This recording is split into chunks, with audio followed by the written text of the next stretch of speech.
दोस्तों स्वागत है आपका बिहार न्यूज़ में। दोस्तों मैं हूं फिरदौस गनी और आप देख रहे हैं केडीबी लाइव।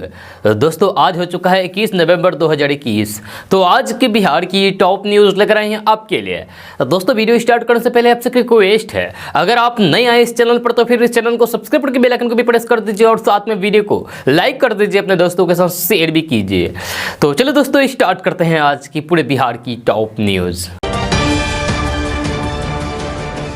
दोस्तों आज सबसे पहले बात करते हैं कि बिहार बोर्ड ने मैट्रिक और इंटर परीक्षा की तिथियां जारी कर दी है। बिहार बोर्ड इंटर यानी कि 12वीं की परीक्षा 1 फरवरी से 14 फरवरी तक और मैट्रिक यानी कि 10वीं की परीक्षा 17 से 24 फरवरी तक होगी। जब पिछले साल भी इसी तिथि से परीक्षा शुरू हुई थी। जब बिहार बोर्ड इंटर प्रायोगिक परीक्षा 10 से 20 जनवरी तक होगी, वहीं कक्षा मैट्रिक के विषयों की प्रैक्टिकल परीक्षाएं 20 से 22 जनवरी के बीच संपन्न होगी। जहां बिहार बोर्ड मैट्रिक और इंटर दोनों परीक्षाएं 2 शिफ्टों में आयोजित की जाएगी। पहली शिफ्ट की परीक्षा सुबह 9:30 बजे से दोपहर 12:45 तक होगी। दूसरी शिफ्ट की परीक्षा दोपहर 1:45 से शाम 5 बजे तक होगी। यह पेपर 3 घंटे का होगा। दोस्तों अब बात करते हैं कि प्रधानमंत्री नरेंद्र मोदी द्वारा 3 कृषि कानूनों को रद्द करने की घोषणा के बाद मुस्लिम नेताओं ने शुक्रवार को विवादास्पद नागरिकता संशोधन कानून यानी कि सीएए को वापस लेने की मांग कर डाली है। सीएए का मुख्य रूप से मुस्लिम समुदाय के समाज के कुछ अन्य वर्गों द्वारा विरोध किया जा रहा है। जमाते इस्लामी हिंद के अध्यक्ष सैयद सदातुल्लाह हुसैन ने कहा है कि हम अब सरकार से सीएए, एनआरसी आदि जैसे अन्य जन विरोधी, संविधान विरोधी कानूनों की ओर ध्यान देने का आग्रह करते हैं। यह सुनिश्चित करते हैं कि उन्हें भी जल्द से जल्द वापस ले लिया जाए। हमें खुशी है कि प्रधानमंत्री नरेंद्र मोदी ने आखिरकार किसानों की मांगों को मान लिया है। अगर यह पहले किया गया होता तो फिर नुकसान को टाला जा सकता था। 700 से अधिक किसानों की जान नहीं जा सकती थी। जमीयत उलमा हिंद के प्रमुख अरशद मद्दी ने 3 कृषि कानूनों को निरस्त करने के फैसले का स्वागत करते हुए एक बयान में कहा है कि सीएए आंदोलन ने किसानों को कृषि कानूनों के खिलाफ विरोध करने के लिए प्रोत्साहित किया है। सरकार को अब सीएए को भी वापस ले लेना चाहिए। हमें अपने किसानों को बधाई देनी चाहिए क्योंकि उन्होंने महान बलिदान दिया है। सीएए को वापस लेने के लिए मोदी सरकार से आग्रह करते हुए उन्होंने कहा है कि हमारे प्रधानमंत्री कहते हैं कि हमारे देश की संरचना लोकतांत्रिक है, इसीलिए अब उन्हें उन कानूनों पर ध्यान देना चाहिए जो मुसलमानों के संबंध में लाए गए हैं। कृषि कानूनों की तरह सीएए को भी वापस ले लिया जाना चाहिए। तो आपसे सवाल है कि क्या आप चाहते हैं कि सीएए को मोदी सरकार वापस ले ले? आप अपनी जवाब नीचे कमेंट बॉक्स में कमेंट करके हमें जरूर बताइए। दोस्तों अगले हफ्ते अगर आपको बैंक से जुड़ा कोई भी काम है तो फिर आप बैंक की छुट्टियों की लिस्ट एक बार फिर से देख लें। कल से लेकर अगले सप्ताह तक बैंक में 5 दिन काम नहीं होगा। नवंबर महीने में 30 में से 17 दिन बैंकों की छुट्टी रही है। 19 नवंबर को भी बैंक में गुरु नानक जयंती की वजह से कामकाज नहीं हुआ था। आपको बता दें कि आरबीआई की ओर से बैंक की छुट्टियों की लिस्ट जारी कर दी जाती है, जिसको देखकर भी आप अपने बैंकिंग कामकाज का प्लान बना सकते हैं।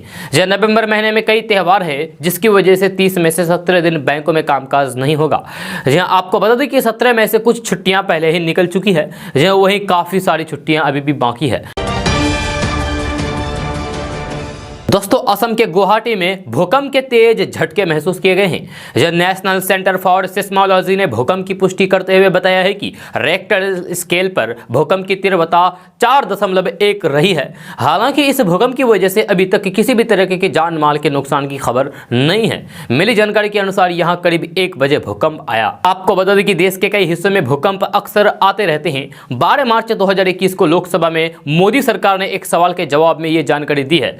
सरकार ने उन शहरों इलाकों के नाम भी बताए हैं जहां भूकंप का खतरा सबसे ज्यादा रहता है। आपको बता दें कि बिहार के जिन शहरों में ज्यादा भूकंप आने का खतरा रहता है उनमें है मोतिहारी, सहरसा, किशनगंज, अररिया, पूर्णिया, कटिहार, मधेपुरा, सुपौल, दरभंगा, सीतामढ़ी, मधुबनी शामिल है। साथ ही साथ आपको यह भी बता दूं कि भूकंप आखिर आते क्यों हैं। तो धरती की बाहरी परत में अचानक हलचल से पैदा होने वाली ऊर्जा की वजह से भूकंप आता है। ये ऊर्जा धरती की सतह पर भूकंप तरंगे पैदा करती है, जिसकी वजह से धरती हिलती है और भूकंप आता है। साथ ही साथ आपको यह भी बता दूं कि भूकंप आने से आपको सावधानियां बरतनी होगी। आप भूकंप रोधी मकान का निर्माण कराएं, समय समय पर आपदा प्रबंधन का प्रशिक्षण ले, आपदा की किट बनाएं जिसमें जरूरी कागज, मोबाइल, टॉर्च, चप्पल, कुछ रुपए और जरूरी दवाएं रखें। जहां भूकंप आने पर बिजली और गैस बंद कर दें। भूकंप के दौरान टेबल, पलंग या फिर मजबूत फर्नीचर के नीचे चले जाएं। जहां संतुलन बनाए रखने के लिए फर्नीचर को कस करके पकड़ लें। जहां लिफ्ट का इस्तेमाल बिल्कुल भी भूल से ना करें। दोस्तों बात करते हैं कि बिहार की राजधानी पटना से एक अच्छी खबर सामने आ रही है। ताज़ा रिपोर्ट के मुताबिक बिहार के सरकारी अस्पतालों में 20,000 एएनएम की बहाली की जाएगी, यानी कि डॉक्टरों की बहाली की जाएगी। इसकी जानकारी खुद बिहार के स्वास्थ्य मंत्री मंगल पांडे ने दी है। खबर के अनुसार मिनिस्टर मंगल पांडे ने कहा है कि 8 माह में राज्य के यानी कि बिहार के सरकारी अस्पतालों में 20,000 एएनएम की बहाली होगी। इसकी प्रक्रिया चल रही है। बहुत जल्द एएनएम के पदों पर भर्ती को लेकर नोटिफिकेशन जारी किया जा सकता है। आपको बता दूं कि ट्रेनिंग कर चुके एएनएम अभ्यर्थियों को इस भर्ती प्रक्रिया में मौका दिया जाएगा। अगर आपने एएनएम की ट्रेनिंग पूरी कर ली है तो फिर आप विभाग की आधिकारिक वेबसाइट पर नजर बनाए रखें, क्योंकि कभी भी भर्ती निकाली जा सकती है। दोस्तों अब बात करते हैं कि किशनगंज जिला में खुदाई के दौरान 19वीं शताब्दी के चांदी के सिक्के मिले हैं। जहां किशनगंज में शुक्रवार को खुदाई के दौरान चांदी के सिक्के मिलने लगे, जिसके बाद उन्हें लूटने वालों की भीड़ उमड़ पड़ी। बताया जा रहा है कि किशनगंज जिले के ठाकुरगंज प्रखंड के चुरली पंचायत के नावडुब्बा गांव में मिट्टी की खुदाई हो रही थी। इस दौरान यहां खुदाई में चांदी के सिक्के निकलने के बाद उन्हें लूटने की होड़ मच गई। बताया जा रहा है कि ग्रामीणों को मिले सिक्के सन 1906 और उसके पहले के हैं। यहाँ करीब 50 की संख्या में चांदी के सिक्के मिले हैं। नावडुब्बा गांव में खेत में सिक्का मिलने की खबर पूरे गांव में जंगल की आग की तरफ फैल गई। इसके बाद लोग अपना काम धंधा सब कुछ छोड़कर वहां जमा हो गए और मिट्टी से चांदी का सिक्का खोजने लगे। सिक्का मिलने की घटना के बारे में ग्रामीणों ने बताया है कि गाँव में बन रही सीमा सड़क की लेवलिंग के लिए जेसीबी से मिट्टी की खुदाई की जा रही थी, तो वहीं कुछ चांदी के सिक्के मिले। इसके बाद यहाँ सिक्का खोजने वालों की भीड़ उमड़ पड़ी। लोग मिट्टी को तोड़ तोड़ करके सिक्के खोजने लगे। जब लोगों को यहां 50 से ज्यादा सिक्के मिले, 50 सिक्के मिले। आपको बता दूं कि इससे पहले भी किशनगंज जिले के पास दिगल बैंक प्रखंड के सिंगीमाड़ी पंचायत के डाकूपरा गांव के पास एक खेत में जुताई के दौरान 19वीं शताब्दी के सैकड़ों चांदी के सिक्के मिले थे। जिस गांव में सिक्के मिले थे वो नेपाल सीमा में है। ये गांव भारतीय गांव डाकोपरा से सटा है। नेपाल सीमा के अंदर इस गांव का नाम भी डाकोपरा ही है। दोस्तों बात करते हैं कि बिहार के सीमांचल, मिथिलांचल, पटना, नालंदा समेत देश के किसी भी हिस्से में रहने वाले लोग अटल पेंशन योजना के लिए ऑनलाइन के द्वारा आवेदन कर सकते हैं। यह योजना केंद्र सरकार द्वारा चलाई गई एक ऐसी योजना है जिसकी मदद से आप 60 साल की उम्र के बाद प्रतिमाह यानी कि हर माह 1,000, 2,000, 3,000, 4,000 और अधिकतम 5,000 रुपये तक की पेंशन प्राप्त कर सकते हैं। यह खबर के अनुसार इस योजना के अंतर्गत अगर आपकी आयु यानी कि आपकी उम्र 18 साल से 40 साल के बीच है तो आप इसमें निवेश करने के योग्य हैं। आपको हर माह यानी कि हर महीने 210 रुपये की प्रीमियम राशि जमा करनी होगी। जब आपकी उम्र 60 साल हो जाएगा तो फिर उसके बाद आपको हर माह पेंशन के तौर पर 5,000 रुपये मिलेंगे। दोस्तों अब बात करते हैं कि बिहार के सरकारी स्कूलों के बच्चे अब कंप्यूटर प्रोग्रामिंग सीखेंगे। गूगल की मदद से बच्चों की भविष्य सुधरेगा और बनेगा। ज्ञान के बनते भंडार के कारण कंप्यूटर की उपयोगिता को नकारा नहीं जा सकता। इस डिजिटल युग में कंप्यूटर के ज्ञान के बिना बच्चे भी अपनी कल्पना की उड़ान नहीं भर सकते। ऐसे में नालंदा के सरकारी स्कूलों के बच्चे अब कंप्यूटर प्रोग्रामिंग और कोडिंग सीखेंगे। यह डीडीसी वैभव श्रीवास्तव ने बच्चों में कंप्यूटर के प्रति ललक पैदा करने के लिए खास कार्यक्रम आयोजित किया है। उनके नेतृत्व में कंप्यूटर शिक्षकों का 15 सदस्यीय दल ने गूगल फॉर एजुकेशन द्वारा तैयार गूगल CS फर्स्ट प्लेटर्स पर कोडिंग की जानकारी प्राप्त की है। दोस्तों बात करते हैं कि बिहार से एक बड़ी खबर सामने आ रही है। ताज़ा रिपोर्ट्स के मुताबिक बिहार में स्नातक पास लड़कियों के खाते में 25-25 हज़ार रुपये भेजे जाएंगे। इसको लेकर तैयारियां शुरू हो चुकी है। बहुत जल्द पैसों का ट्रांसफर कर दिया जाएगा। खबर के अनुसार मुख्यमंत्री कन्या उत्थान योजना के तहत स्नातक पास सभी कोटि की छात्रों को राज्य सरकार यानी कि बिहार सरकार नीतीश सरकार के कल्याण विभाग द्वारा एक मुश्त 25,000 रुपये की राशि दी जाएगी। इसको लेकर वित्त विभाग ने 134 करोड़ रुपए के प्रस्ताव को हरी झंडी दे दी है। आपको बता दें कि बिहार के वित्त रहित मान्यता प्राप्त कॉलेजों से 2018 के बाद स्नातक पास छात्रों को ये राशि दी जाएगी। मुख्यमंत्री कन्या उत्थान योजना के तहत स्नातक पास करीब 53,600 छात्रों को प्रोत्साहन राशि भेजा जाएगा। मिली जानकारी के अनुसार बिहार में लड़कियों को आगे बढ़ाने के लिए नीतीश सरकार मुख्यमंत्री कन्या उत्थान योजना चला रही है। 1 अप्रैल 2021 के बाद स्नातक उत्तीर्ण यानी कि स्नातक पास छात्रों को इस योजना के तहत दुगुनी यानी कि 50,000 रुपये दिया जाएगा। दोस्तों बात करते हैं कि बिहार से सटे झारखंड के रांची में खेले जा रहे दूसरे T20 मैच में भारत के विस्फोटक बल्लेबाज रोहित शर्मा ने छक्के मारने का विश्व रिकॉर्ड बनाया है, वर्ल्ड रिकॉर्ड बनाया है। ताजा रिपोर्ट के मुताबिक न्यूजीलैंड के खिलाड़ी की बॉलिंग पर छक्का लगाने के बाद रोहित शर्मा दुनिया में सबसे तेज छक्के लगाने वाले बल्लेबाज बन गए हैं। खबर के अनुसार पाकिस्तान के पूर्व कप्तान शाहिद अफरीदी को पीछे छोड़ते हुए रोहित शर्मा इंटरनेशनल क्रिकेट में सबसे तेज 450 छक्के लगाने वाले क्रिकेटर बन गए हैं। दोस्तों बात करते हैं कि बिहार, उत्तराखंड और यूपी में कई सालों से सक्रिय सॉल्वर गैंग के मास्टरमाइंड पीके उर्फ नीलेश कुमार उर्फ प्रेम कुमार और उसके जीजा रितेश कुमार की वाराणसी में गिरफ्तारी के बाद वाराणसी पुलिस को गिरोह के बारे में कई अहम जानकारियां मिली है।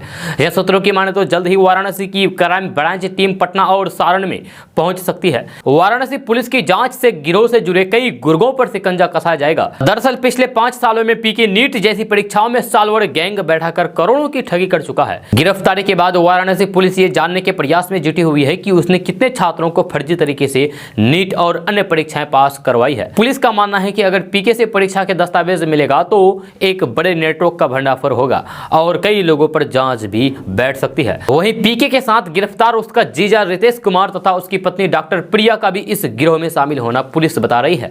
रितेश पटना सचिवालय के कला, संस्कृति एवं युवा विभाग में उच्च वर्गीय लिपिक के पद पर तैनात रहा है। दोस्तों बात करते हैं कि बिहार के पटना से बड़ी खबर सामने आ रही है। ताजा रिपोर्ट्स के मुताबिक पटना के कई मोहल्लों में डेंगू का प्रकोप जारी है। लोग हर दिन डेंगू मच्छरों के संपर्क में आ रहे हैं और उनकी परेशानियां बढ़ रही है। इसीलिए लोगों को मच्छरों से सावधान रहना चाहिए। खबर के अनुसार पटना में हाल ही में नया 10 मरीज मिले हैं डेंगू के। इस तरीके से पटना के अलग अलग मोहल्लों में डेंगू के 282 मरीज हो चुके हैं। दोस्तों बात करते हैं कि बिहार के युवा वैज्ञानिक डॉक्टर उज्ज्वल वर्मा और उनकी टीम ने बैक्टीरिया की पहचान करने वाली नई टेक्नोलॉजी का इजाद किया है। पटना कदम कुआं के रहने वाले कर्नाटक के मणिपाल इंस्टीट्यूट ऑफ टेक्नोलॉजी में इलेक्ट्रॉनिक्स एंड कम्युनिकेशन इंजीनियरिंग के प्रोफेसर डॉक्टर उज्ज्वल वर्मा ने धागों में चीनी डाल करके बैक्टीरिया को खिलाने के लिए कल्चर डिश में डाल करके चीनी के रासायनिक परिवर्तन को कैमरे में देखा है। फिर चित्र का विश्लेषण कंप्यूटर करता है और फटाफट बैक्टीरिया की पहचान हो जाती है। जी हां, आर्टिफिशियल इंटेलिजेंस के क्षेत्र में यह महत्वपूर्ण उपलब्धि मानी जा रही है। प्रोफेसर वर्मा ने कहा है कि जिस प्रकार घर बैठे दिन में ब्लड शुगर और डायबिटीज की जांच मिनटों में नहीं बल्कि सेकंडों में हो जाती है, उसी तरीके से घर पर तो नहीं बल्कि लैब में जल्द ही कंप्यूटर और कैमरे की मदद से बैक्टीरिया इन्फेक्शन यानी कि संक्रमण की प्रमाणिक और फास्ट जांच हो सकेगी। दोस्तों बात करते हैं कि लग्जरी गाड़ियों के दौड़ में ई रिक्शा की बल्ले बल्ले है। ये सुनकर आपको अटपटा लग सकता है, लेकिन ये बिल्कुल सच है। जहां अभी लग्जरी गाड़ियों का दौर है। आधुनिकता की होड़ में लोग लग्जरी गाड़ियों की शौक रखते हैं। लग्जरी गाड़ियों में घूमना सिंबल स्टेटस है, लेकिन पंचायत चुनाव में ई रिक्शा की पूंछ बड़ी हुई है। जब प्रत्याशी अपने चुनाव प्रचार के लिए ई रिक्शा का खूब इस्तेमाल कर रहे हैं। हालांकि प्रत्याशी खूब महंगे वाहनों में घूम रहे हैं, लेकिन प्रचार के लिए इसका प्रयोग जमकर कर रहा है। इसके पीछे सबसे बड़ी वजह कम खर्च में उपलब्धि बताई जा रही है। यह आपको बता दूं कि स्कॉर्पियो, बोलेरो समेत अन्य महंगे गाड़ियों का दैनिक किराया 3000 रुपए है, लेकिन ई रिक्शा महज 600 रुपए प्रतिदिन के हिसाब से सर्वलुभ है। ऐसे में प्रत्याशियों का पैसा भी बच रहा है। जब प्रत्याशियों का यह भी मानना है कि लग्जरी गाड़ियों की अपेक्षा ई रिक्शा यानी कि लग्जरी गाड़ियों की तुलना में ई रिक्शा संकीर्ण गलियों में भी आसानी से घूमा जा सकता है। इससे प्रचार करने में काफी मदद मिलती है। अपनी बात हर वोटरों तक पहुंचाने में सहूलियत होती है। अब गांव गांव तक ये रिक्शा आसानी से मिल जाता है। दोस्तों बात करते हैं कि केंद्र सरकार ने तीनों कृषि कानूनों का किस्सा खत्म करने का ऐलान तो कर दिया, लेकिन दिल्ली की सरहदों पर प्रदर्शन की कहानी अभी बाकी है। यह कहा जा सकता है कि इस कहानी के सबसे बड़े किरदार भारतीय किसान यूनियन यानी कि बीकेयू के राष्ट्रीय प्रवक्ता राकेश टिकैत रहे हैं। जब शुक्रवार को ऐतिहासिक दिन पर यूपी गेट पर जारी विरोध प्रदर्शन में मौजूद किसानों का ऐसा कोई भी बयान नहीं था जिसमें राकेश टिकैत बाबा का जिक्र ना हो।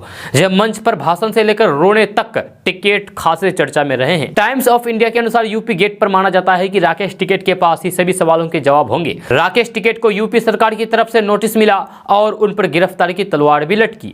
28 जनवरी 2021 को उन्होंने यूपी गेट से ही एक अपील की, मैं आत्महत्या कर लूंगा, हम डटे रहेंगे, हम जगह नहीं छोड़ेंगे, मेरी गिरफ्तारी के बाद बीजेपी कार्यकर्ता किसानों को पीटेंगे। इसके बाद राकेश टिकैत रोने लगे।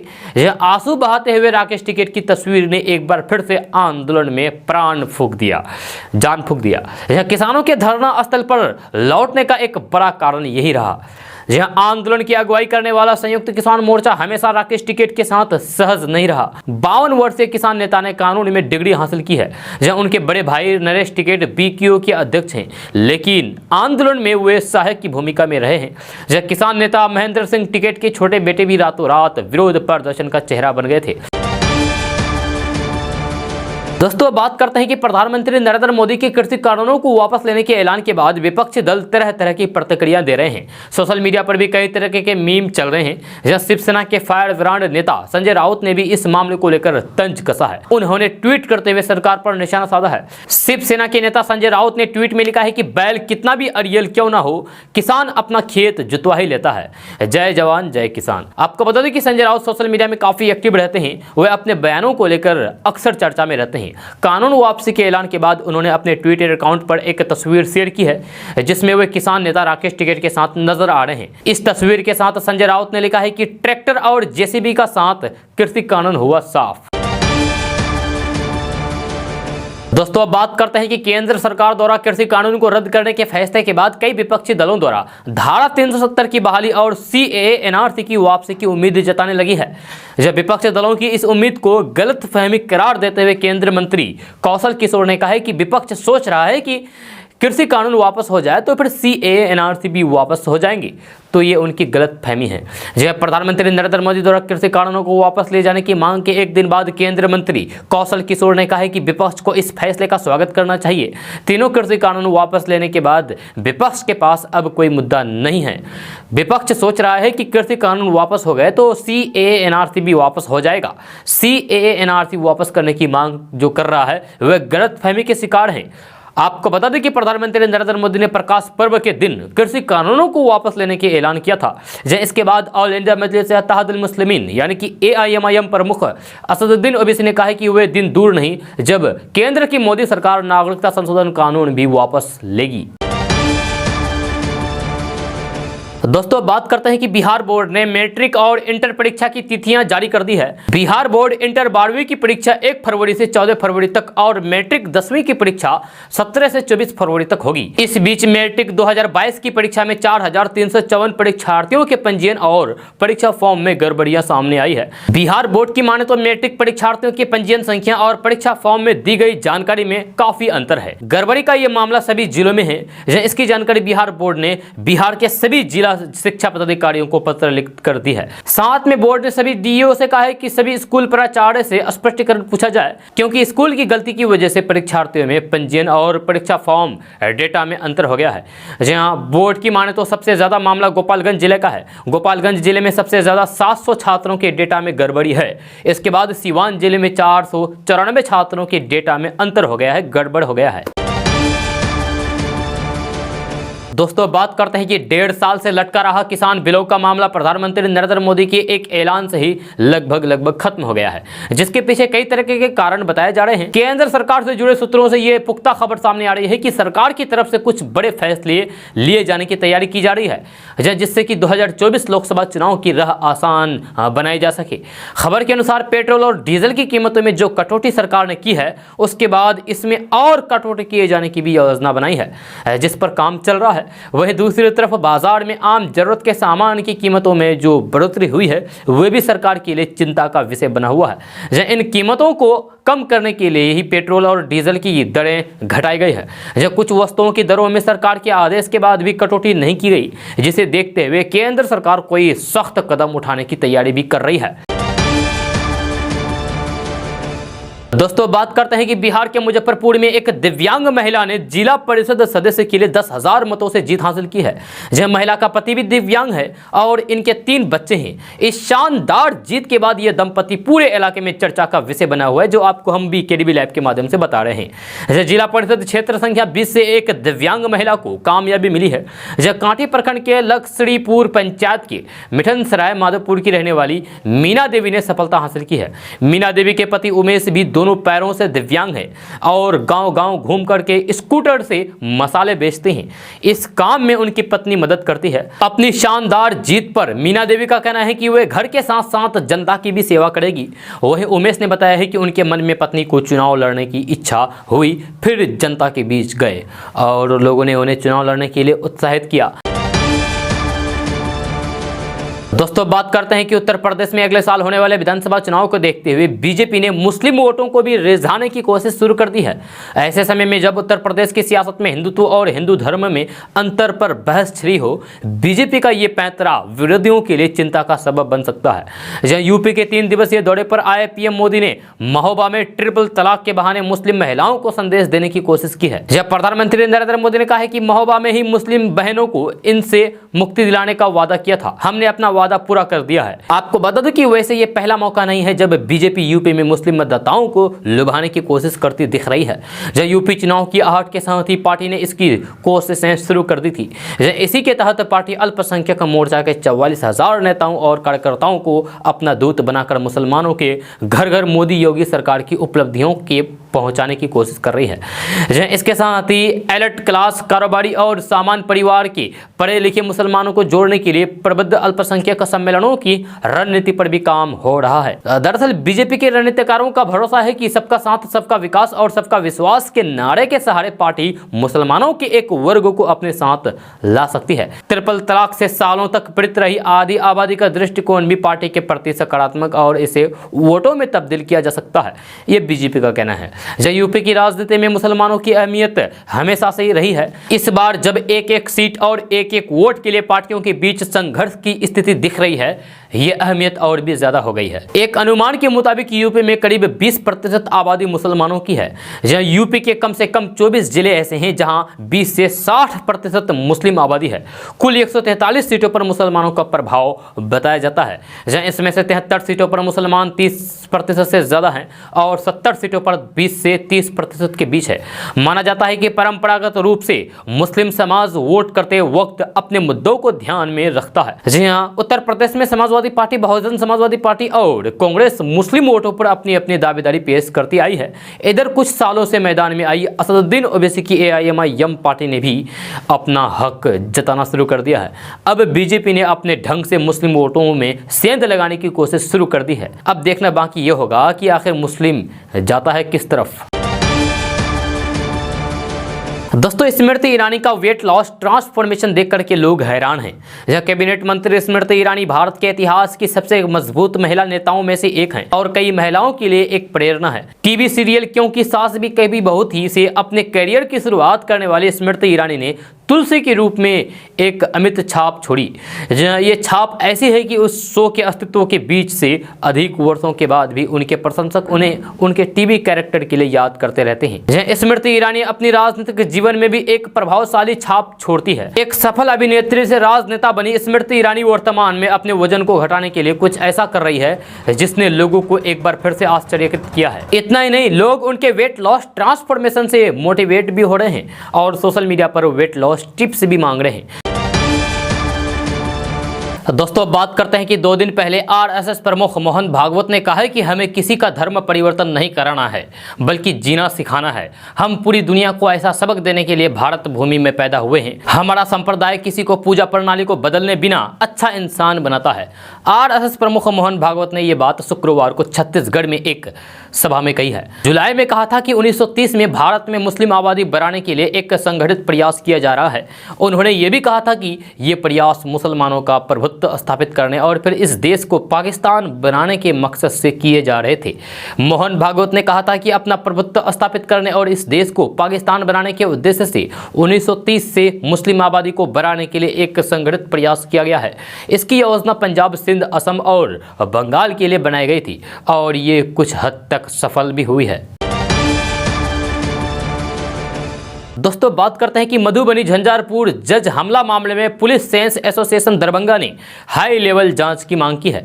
इस मामले में आरोपी पुलिस कर्मियों का डीएमसीएच दरभंगा में कैदी वार्ड में इलाज चल रहा है। पुलिस एसोसिएशन के लोगों ने आरोपियों को निर्दोष बताते हुए जज अविनाश कुमार पर ही पुलिस वालों को जूते से मारने का आरोप लगाया है। मधुबनी के झंझारपुर न्यायालय में जज पर हमला करने के आरोप में 2 पुलिसकर्मी को गुरुवार देर शाम गिरफ्तार कर लिया गया है। उससे पहले अदालत में मौजूद लोगों ने दोनों पुलिसकर्मियों की जमकर धुनाई कर दी थी। शुक्रवार को घायल पुलिसकर्मियों का हाल चाल जानने पुलिस मेंस एसोसिएशन के कई पदाधिकारी अस्पताल पहुंचे, जहां उन्होंने पूरी घटना की जानकारी अपने घायल साथियों से ली। एसोसिएशन के अधिकारियों ने घटना की निंदा करते हुए पूरे मामले की जांच के लिए कमेटी बनाने की मांग की है। कमेटी में वरिष्ठ जज के अलावा पुलिस के वरिष्ठ पदाधिकारी और सिविल अधिकारियों को शामिल करने की मांग की गई है। इसके अलावा घटनास्थल पर लगे सभी सीसीटीवी के फुटेज को भी साक्ष्य के रूप में देखने की मांग की है। एसोसिएशन का कहना है कि इस घटना में जो भी दोषी हैं उसे सख्त से सख्त सजा मिले। हालांकि आरोपी साथियों को निर्दोष बताते हुए एसोसिएशन ने जज अविनाश कुमार पर ही पुलिस को जूते मारने का आरोप लगाया है। दोस्तों, बात करते हैं कि केंद्र सरकार ने तीनों कृषि कानूनों को वापस ले लिया है। यह साथ ही कहा है कि वे किसानों को समझा नहीं पाए और इस महीने के अंत में शुरू होने वाले संसद सत्र में कानूनों को वापस लेने की प्रक्रिया करेंगे। हालांकि किसानों का कहना है कि जब तक संसद में कानून को वापस नहीं लिया जाता है वे आंदोलन खत्म नहीं करेंगे। इस बात को लेकर किसान नेता राकेश टिकैत ने टाइम्स नाउ भारत की एंकर नविका कुमार को इंटरव्यू दिया। इंटरव्यू के बीच ही एंकर ने किसान नेता से चुनाव लड़ने के बारे में पूछ लिया, जिस पर किसान नेता राकेश टिकैत ने जवाब देने में कोई भी कसर नहीं छोड़ी। न्यूज एंकर नविका कुमार ने राकेश टिकैत से सवाल करते हुए कहा कि चुनाव लड़ने का कोई फैसला है क्या, क्योंकि साल 2007 में आपने कांग्रेस सरकार का समर्थन लेकर चुनाव लड़ा था, तो इस बार चुनाव लड़ेंगे क्या? उनका जवाब देते हुए राकेश टिकैत ने कहा है कि हम तो नहीं लड़ेंगे, आप लड़ लेना चुनाव। जो सारे एंकर है ये चुनाव लड़ेंगे, जो कि बीजेपी के प्रवक्ता बने बैठे हुए हैं। राकेश टिकैत ने अपनी बात को बढ़ाते हुए आगे कहा है कि सरकार बात नहीं कर रही है, एंकर सबसे ज्यादा सवाल कर रहे हैं। आपको तो चुनाव लड़ने के लिए टिकट आएगी होगी। चुनाव लड़ने का कोई फैसला किया है? 2007 में आपने कांग्रेस की सरकार की समर्थन लेकर लड़ा था, तो इस बार चुनाव लड़ेंगे क्या? ना, हम नहीं लड़ते चुनाव, आप लड़ देना चुनाव। चुनाव तो सारे जो एंकर है ना ये लड़ेंगे चुनाव सारे। अच्छा, जो बीजेपी के प्रवक्ता बन गए हो ये लड़ेंगे। सरकार बात नहीं कर रही, एंकर सबसे ज्यादा क्वेश्चन करे। आपको दुआओंगे चुनाव का टिकट, किस किस को लड़ना हो बताइए। नहीं, आप ले लो उसका प्रसाद। आप तो बात करना नहीं चाह रहे थे ना। मैं ये कह रहा हूँ सरकार से बात करना ही नहीं चाह रहे थे। क्यों नहीं करना बात चाह रहे? हम बात करना चाह रहे, करवाओ आप बात। नहीं तो इतनी बार सरकार ने आपको बुलाया, देश के प्रधानमंत्री हैं, अब आपसे बिना पूछे उन्होंने कानून वापस कर लिया। आप बीमारी है आपको तो बात करने की, आप सुन तो लो पहले, आप सुनो पहले, पता है नहीं। दोस्तों, बात करते हैं कि बिहार में खनिज विकास खनन निगम ने 8 जिलों में नए सिरे से बालू खनन की शुरुआत के लिए नई एजेंसी की तलाश शुरू कर दी है। आपको बता दें कि सर्वोच्च न्यायालय यानी कि सुप्रीम कोर्ट के द्वारा बालू खनन पर लगी रोक हटाने के बाद से खनन एवं भूतत्व विभाग ने खनिज निगम के माध्यम से नई एजेंसी की तलाश शुरू कर दी है। आपको बता दें कि लंबे समय से बालू खनन न होने की वजह से बिहार में बालू की किल्लत साफ देखी जा रही थी, जिससे बालू के दामों में बढ़ोतरी देखी जा रही थी। वहीं आपकी जानकारी के लिए बता दो कि अभी फिलहाल राजधानी पटना सहित बिहार के सारण, भोजपुर, गया, औरंगाबाद, रोहतास, जमुई और लखीसराय जिले में नदियों से नए सिरे से बालू के खनन होना है। आपको बता दूं कि पटना के बालू घाटों की बंदोबस्ती 23 तक निविदा प्रकाशित हो सकते हैं। दोस्तों, बात करते हैं कि बिहार के लोगों को एक बार फिर से कोरोना से डरने की जरूरत है। जिन लंबे अंतराल के बाद गुरुवार को बिहार में एक साथ 16 नए मरीज पाए जाने से स्वास्थ्य विभाग चिंतित है। दूसरी तरफ एम्स पटना में लंबे समय के बाद एक साथ 4 कोरोना संक्रमितों को भर्ती कराया गया है। इनमें से 2 पटना और एक मुजफ्फरपुर और गोपालगंज के निवासी हैं। वहीं पटना एम्स में विभिन्न जिलों में 5141 सैंपल की जाँच की गई। इनमें से 2 की रिपोर्ट पॉजिटिव आई। हर दिन कोरोना संक्रमित मिलने और फिर उनकी संख्या पहले से बढ़ती देखकर एम्स के कोरोना नोडल पदाधिकारी डॉक्टर संजीव कुमार ने लोगों से सतर्क रहने की अपील की है। दोस्तों अब बात करते हैं कि मोदी सरकार ने तीनों कृषि कानून वापस लेने का फैसला करके देशवासियों को नहीं बल्कि पूरी दुनिया को चौंका दिया है।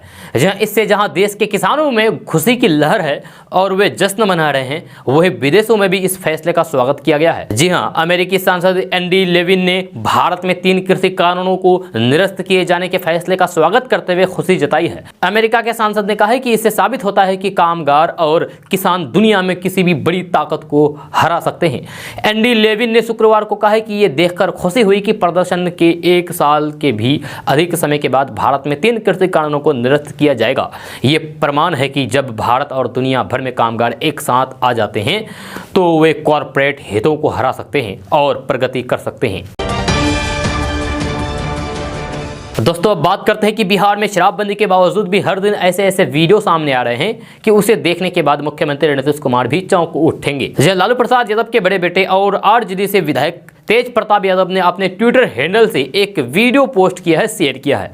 वीडियो में एक शराबी गाना गा रहे हैं।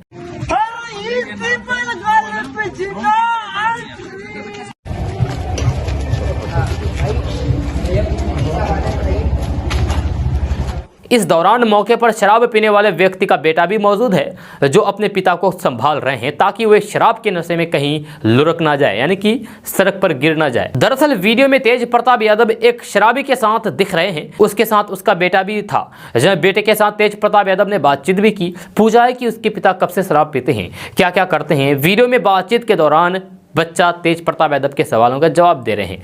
जब तेज प्रताप यादव के सवाल पर बच्चे ने कहा है कि वे एक सरकारी स्कूल में 5वीं कक्षा में पढ़ता है, उसके पिता शराब पीकर हंगामा करते हैं, नाचते हैं। उसने बताया है कि वे शादी के बाद से ही शराब पीते हैं, उसकी मां के साथ भी मारपीट करते हैं। दोस्तों बात करते हैं कि बीते दिनों भारतीय जनता पार्टी के 2 बड़े फैसलों ने यह साफ कर दिया है कि उत्तर प्रदेश विधानसभा चुनाव में पिछली जीत को दोहराना इस बार पार्टी के लिए उतना आसान नहीं है।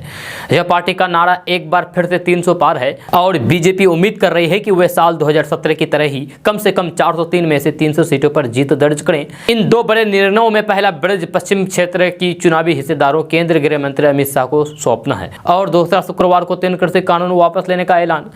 जब बीजेपी के चाणक्य कहे जाने वाले अमित शाह को साल 2014 और 2019 लोकसभा चुनाव के साथ ही साल 2017 में के यूपी विधानसभा चुनाव में मिली जीत की पटकथा लिखने वाला माना जाता है। जब बीजेपी ने ब्रज पश्चिमी जोन को 6 डिवीजनों में बांटा है और हर डिवीजन में 3 जिले हैं। जब पार्टी ने साल 2017 के विधानसभा चुनाव में 135 में से 115 विधानसभा सीटों पर जीत दर्ज की थी और 2019 लोकसभा चुनाव में 27 में से 24 सीटों पर। पूरे प्रदेश में यानी कि उत्तर प्रदेश में बीजेपी ने 2017 में 403 में से 312 विधानसभा सीटों पर जीत हासिल की थी, तो वहीं 2019 लोकसभा चुनाव में अपने सहयोगी दलों के साथ 80 लोकसभा सीटों में से 62 पर जीती थी। हालांकि 2022 विधानसभा चुनाव से कुछ पहले ही बीजेपी के तारे उन इलाकों में कमजोर पड़ते दिखे जहां किसान आंदोलन का असर है। जब बीजेपी नेताओं को इन इलाकों में लोगों की नाराजगी का सामना करना पड़ा, जब कुछ को तो कई गांवों में घुसने तक से रोका गया। दोस्तों अब आप होल्डिंग टैक्स, बिजली और टेलीफोन बिल पोस्टमैन से भी जमा करवा सकते हैं। जहां आने वाले दिनों में सबको बिजली bill, telephone bill, holding tax आदि जमा करने के लिए कार्यालयों के चक्कर नहीं लगाने पड़ेंगे। डाक विभाग इसके लिए नई सुविधा की शुरुआत करने जा रहा है। इसके अनुसार पोस्टमैन अब पत्र बांटने के अलावा घरों में जाकर होल्डिंग टैक्स, बिजली और टेलीफोन बिल भी जमा करवाने का काम करेंगे। जानकारी के अनुसार विभाग की ओर से इस पर काम चल रहा है। हालांकि इसके एवज में पोस्टमैन को घर आने का चार्ज देना होगा। इसके लिए 10 रुपए से लेकर 25 रुपए तक खर्च करने पड़ेंगे। अधिकारियों ने बताया है कि स्कीम का लाभ उठाने के लिए एरिया के पोस्टमैन को मोबाइल फोन पर सूचना देनी होगी। मोबाइल नंबर पर सूचना देने के बाद पोस्टमैन ग्राहक के घर आकर के संबंधित स्कीम की सुविधा मुहैया कराया जाएगा। इस स्कीम की शुरुआत होने के बाद उपभोक्ता कहीं से भी अन्य जगह के भी बिल आदि जमा कर सकेंगे। आपको बता दूं कि बिजली, टेलीफोन बिल, होल्डिंग टैक्स आदि प्रधान डाकघर और मुख्य डाकघर में जमा किए जाने का प्रावधान है, लेकिन स्कीम सफल नहीं होने के कारण नई स्कीम को लाया जा रहा है। दोस्तों आज का न्यूज़ बस यहाँ तक। कैसा लगा जरूर अपना सुझाव दीजिएगा नीचे कमेंट बॉक्स में कमेंट करके। अगर आप नए आए इस चैनल पर तो फिर चैनल को सब्सक्राइब करके बेल आइकन को भी प्रेस कर दीजिए और साथ में वीडियो को लाइक कर दीजिए, अपने दोस्तों के साथ शेयर भी कीजिए। तो चलो दोस्तों फिर मिलते हैं अगले वीडियो में। जय हिंद, जय बिहार।